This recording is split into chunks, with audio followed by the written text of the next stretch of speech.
नमस्कार बंधुगण मु आरके आज मु आपण गोटे हेयर ग्रोथ ऑयल तैयारी करिवार उपाय आनिछि। जदि आपण मात्र 2 रु 3 सप्ताह धरी नियमित भावे आपणक साधारण तेल बदल रे एही तेल को लगांती तो आपणकर चुटी बहुत शीघ्र बढ़िबो जे आ अन्य कोनोसी उपाय दरकार पड़िबो नाही। कारण एही ऑयल टी होउछि एकमात्र ऑयल जहा चुटी शीघ्र बढ़ाइबा सह चुटी झड़िबा समस्या को मध्य बंद करि दिए एवं पतला चुटी को भल भावे वॉल्यूम दे घंच और मोटा भी करि थाए। तो आसंतु भिडियोटी को डेरी न करी देखिबा एही ऑयलटी किपरि तैयारी करिवे, किपरि लगाइबे एवं किपरि एहाको स्टोर करी रखि पारिबे। किंतु आगो को जिबा पूर्व बंधुगण एही चैनल को जाई सब्सक्राइब करि दियंतु। जदि एही भली भिडियो आपनको भलो लागुची ताहले चैनल को लाइक करी सब्सक्राइब करंतु आउ एही भिडियो को अन्य मानक सह शेयर करंतु। तो यही ऑयल तैयारी करबा पई सबुठु प्रथमे आमको दरकार चुटी पाई सबुठारु भलो उत्पादन हेउची मेथी अर्थात फेंगुरिक सीड। एथिपाई मेथी को प्रथमे ग्राइंडर नहीं भलो भाबरे पेसी दियंतु। तापरे एहाको गुटे छणा सहायता रे प्लेन हेइथिबा गुंड को काढी नियंतु, जाद्वारा मेथी दानार प्लेन गुंड यही ऑयल रे भलो भाबरे मिसी जिवो। तो एबे गुटे पात्र रे प्राय 30 ml नड़िया तेल अर्थात कोकोनट ऑयल नियंतु एवं 20 ml आरंडी तेल अर्थात कैस्टर ऑयल नियंतु।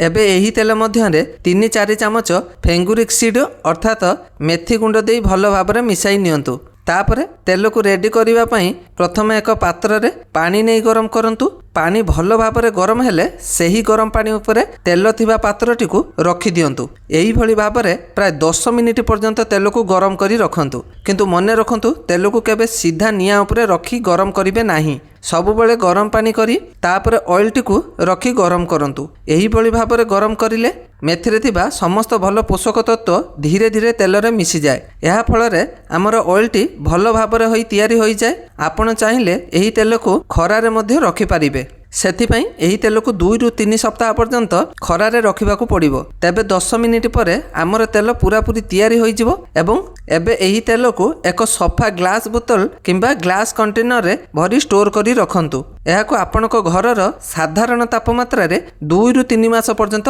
रखि पारिबे। एबे चलंतु एही तेल को केमिति ठीक भाबे व्यवहार करिवे ताहा मु आपणको एबे कहिबी।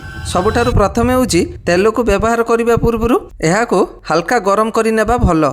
तापर गुटिए छोट पात्र नहीं सेतिरे 3 रु 4 चामच एही ऑयल को नियंतु। एबे निज हाथ साहाय्य रे केश को भाग भाग करंतु। आंगुठी रे टिके टिके एही तेल को नहीं प्रत्येक भाग रे लगांतु। तेल लगौथुबा बेले गोलाकार भाव रे मसाज करिथांतु, जहा फल रे एही ऑयल टी केशर मूल पर्यंत भलो भाबे पहुंची पारिबो। आ चेष्टा करंतु मुंड को नई देई एही भली मसाज करंतु, कारण एथिरे आपणको मुंड रे रक्त संचालन बढ़ी जाए, जहा केश बढ़िबारे आहुरी शीघ्र हुए। एही भली आपणको स्लैब को भलो भाबरे मसाज करि सारिले तेल को केश रे कम से कम 1 घंटा पर्यंत रखंतु।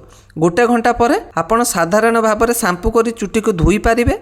आउ जदि आपण चाहुचंती एही तेल को मध्य चुटी रे लगे सारा राती एहाको रखि पारिबे। तेणु बंधु माने एही भली भाबरे आपण माने मैजिकल ऑयल टी को बनै पारिबे एवं व्यवहार मध्य करि पारिबे। केवल 14 दिन जदि व्यवहार करि देखिबे एते भलो फल मिलिबो जे आपण निजे आसी कमेंट रे कहिबे। सत कहूची बंधु माने एही तेल खूब अमेजिंग रिजल्ट देई थाए। तो यह थिला आजिर मोर वीडियो।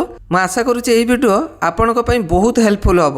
तेणु निश्चय गोटे थर ट्राए करी देखंतु। भल लागितिले वीडियो को लाइक शेयर करंतु एवं चैनल ले नुआ थिले सब्सक्राइब करने को भूलिबे नाही।